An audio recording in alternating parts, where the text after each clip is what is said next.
Hello guys, आज हम बात करने वाले हैं how to focus on studies. आखिरकार पढ़ाई में मन कैसे लगाएं। सबसे पहले मैं ये बता दूं कि जो भी मैं बातें बताने वाला हूं ये मेरे पर्सनल एक्सपीरियंसेस के बेसिस में है। मेरे कई स्टूडेंट्स रहे हैं। मेरे एक स्टूडेंट है जिसकी सीएसईटी में ऑल इंडिया रैंक 2 आ चुकी है। कई स्टूडेंट्स की ऑल इंडिया रैंक्स आ चुकी है सीएस फाउंडेशन में, सीएसईटी नहीं, सीएस फाउंडेशन में रैंक आई है। सीएस एग्जीक्यूटिव में मेरे कई बच्चे हैं जिनकी रैंक आ चुकी है, ऑल इंडिया रैंक 8 आ चुकी है एक बच्चे की मेरी सीएस एग्जीक्यूटिव में। तो आज हम बात करने वाले हैं, ये जो प्लान मैं आपको बताने वाला हूं, ये प्लान जो है ये इन्हीं बच्चों को मैंने दिया था और ये ट्राइड एंड टेस्टेड प्लान है बेटा। ये वर्क किया है और ये वर्क करेगा, मैं इसके लिए 100% श्योर हूं। आप एक बार ट्राई तो करके देखिए। तो होता क्या है, अक्सर मेरे पास बच्चे आते हैं और बोलते हैं कि भैया पढ़ाई में मन नहीं लग रहा है। जब हम पढ़ने बैठते हैं तो सनफिश की ड्रीमी क्रीमी दुनिया में खो जाते हैं। तो मैं बदले में हमेशा उनसे काउंटर में ये सवाल पूछता हूं कि मुझे एक बात बताओ कि जब तुम वीडियो गेम खेल रहे होते हो, अपने मोबाइल में खेल रहे होते हो या पीएस वगैरह खेल रहे होते हो, तब तुमको ये डिस्ट्रैक्शन वाली प्रॉब्लम आती है क्या? तब तुमको किसी चीज के ख्याल आते हैं क्या? क्या तब तुम लॉस्ट हो जाते हो क्या? या जब तुम इंस्टाग्राम में रील्स देख रहे होते हो तब तुम लॉस्ट हो जाते हो क्या? नहीं ना। तो पढ़ाई होते समय ये क्यों होता है? क्या कभी गूगल में सर्च किया how to focus while playing video game? नहीं ना, वो ऑटोमेटिकली आता है। क्यों? क्योंकि उसमें क्या आता है? इंटरेस्ट। उसमें क्या आता है? इंटरेस्ट। बच्चे, मैं एक बात जानता हूं, पढ़ाई बहुत बोरिंग होती है, पढ़ाई में हमारा इंटरेस्ट नहीं आ पाता है। तो अगर पढ़ाई में इंटरेस्ट जगाना है तो आपको कुछ चीजें करनी पड़ेगी। सबसे पहले आपको अपने पढ़ने का तरीका चेंज करना पड़ेगा। सबसे पहले आपको क्या करना पड़ेगा? पढ़ने का तरीका चेंज करना पड़ेगा। जैसे कि फॉर एग्जाम्पल, आपको एग्जाम ओरिएंटेड ना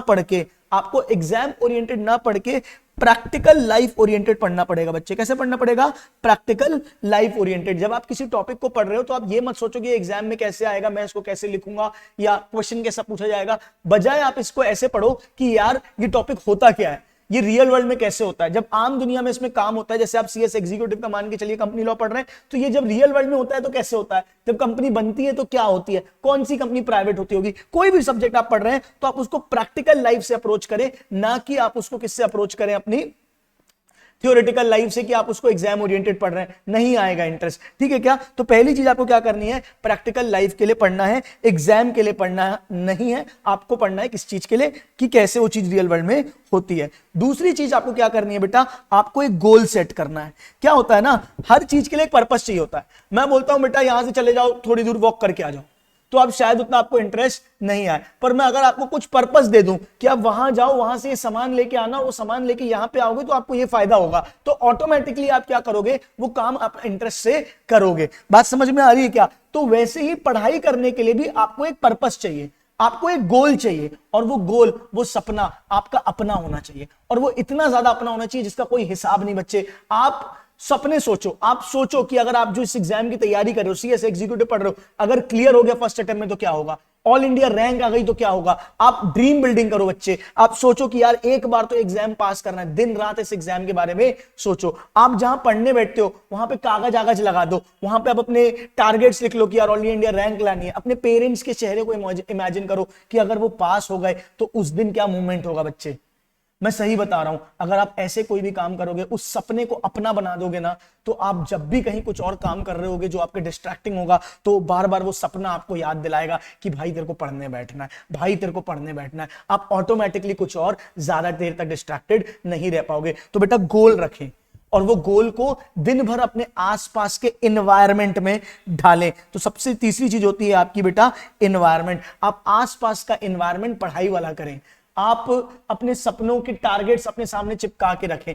हाँ, सिर्फ उसको देख के सपने नहीं देखते रहे, उससे आपको पढ़ने की वो मिलेगी, पुश मिलेगी, उसको आपको पढ़ने की ऊर्जा मिलेगी कि आप बैठने पाओगे पढ़ने के लिए। तो बच्चे याद रखें, सबसे पहले प्रैक्टिकल लाइफ के लिए पढ़ें, फिर उस गोल को आप क्या करें? अपना बना ले, दिन रात उस गोल के बारे में सोचें, और फिर आप उसके लिए क्या करें? वैसा अपना पढ़ाई का एनवायरनमेंट डेवलप करें। फिर भी बच्चे मेरे पास आते हैं कि भैया हम प्रैक्टिकल लाइफ के लिए भी पढ़ते हैं, लेकिन हर टॉपिक तो प्रैक्टिकल लाइफ से रिलेट नहीं करता, हर टॉपिक में उतना इंटरेस्ट भी नहीं आता। आप कुछ भी कर लो, कुछ पढ़ाई तो बोरिंग होती ही है। फिर बच्चे आते हैं, भैया मैंने गोल बना लिया तो मैं दिन भर अब गोल के बारे में ही सोच रहा हूं, मेरे को अंदर से एंजाइटी होने लगी, डर लगने लगा है कि मैं फेल हो गया तो क्या होगा, मेरा सपना पूरा नहीं हुआ तो क्या हुआ। या कई तो इतने पॉजिटिव होते हैं, बोलते मैं दिन भर सपने के बारे में ही सोच रहा हूं भैया, खुश होता रहता हूं सोच सोच के कि कितनी मजा आएगी, लेकिन मैं पढ़ नहीं पा रहा हूं। तो बेटा इसके लिए डी, और सबसे इंपॉर्टेंट चीज है, इसको मैं रेड कलर से लिखूंगा, जो डी पॉइंट है, आपको इसमें क्या करना है बच्चे? आपको अपने आप को टारगेट्स देने हैं। आपको क्या देने हैं? टारगेट्स देने हैं। आपको अपने आप को क्या देना है बेटा? स्टडी प्लान देना है। टारगेट्स या स्टडी प्लान आप अपने आप को कैसे दोगे? आप अपने आप को रोज सुबह एक छोटी सी डायरी कैरी करोगे, रोज सुबह उठ के आज आपको कौन कौन से सब्जेक्ट में कितना कितना करना है वो आप लिखोगे और उसको दिन भर अपने साथ कैरी करोगे। जब आप उसको दिन भर अपने साथ कैरी करोगे ना बच्चे, तो आपको वो याद दिलाता रहेगा। आप पढ़ने बैठो तो घड़ी देख के पढ़ने मत बैठो, टाइम में मत पढ़ने बैठो, टारगेट लेके पढ़ने बैठो। हम पढ़ते हैं 7 से 9 पढ़ेंगे, नहीं, आप पढ़ो जब तक ये 2 चैप्टर नहीं हो जाते तब तक पढ़ेंगे। तो जब आप टारगेट बेस्ड, टाइम बेस्ड पढ़ाई छोड़ के टारगेट बेस्ड आप पढ़ाई करने लगेंगे, मैं बता रहा हूं बच्चे, आप देख लीजिएगा आपका रिजल्ट पक्का आएगा। मैंने बताया था जिस बच्चे के बारे में, एक बच्चा था मेरा 12th क्लास में 65% बेटा, 65% इन क्लास 12th। उसको उम्मीद भी नहीं थी कि वो सीएस कर सकता है, बस उसका इंटरेस्ट था सीएस में। मैंने उसको बोला बेटा आजा, मैंने उसको डेली टारगेट्स बनाए। मैंने व्हाट्सएप में उसको बोला कि एक काम करना बेटा, रोज के अपने टारगेट्स रात को मुझे भेजना। वो बच्चा रोज रात को अपने टारगेट्स मुझे भेजता, अगले दिन सुबह करता और रात को अपडेट करता कि भैया टारगेट इज डन, और फिर अगले दिन का टारगेट भेजता। ये वो मुझसे डेली बेसिस में व्हाट्सएप में करता था। कभी कभी रात को 11 बजे वो मैसेज करता था, भैया टारगेट नहीं हो पाया, तो मैं उससे कॉल पे बात कर लेता था, हाँ भाई टारगेट क्यों नहीं हो पाया? तो बोलता था भैया ये है, मन नहीं कर रहा, तबीयत खराब लग रही है। मैंने कहा नहीं, आधा घंटा और पढ़ ले। जैसे ही मैं उसको बोलता था आधा घंटा और पढ़ ले, किसी एक्सटर्नल आदमी की पुश आती थी और वो पढ़ने बैठ जाता था। आप विश्वास नहीं करेंगे, 60% से मेरे दोस्त उस बच्चे ने ऑल इंडिया रैंक लेके आया सीएस में, सीएस फाउंडेशन में। तो मैं आपको एक चीज बताना चाहता हूं कि बेटा कोई अपना मेंटर ढूंढ ले।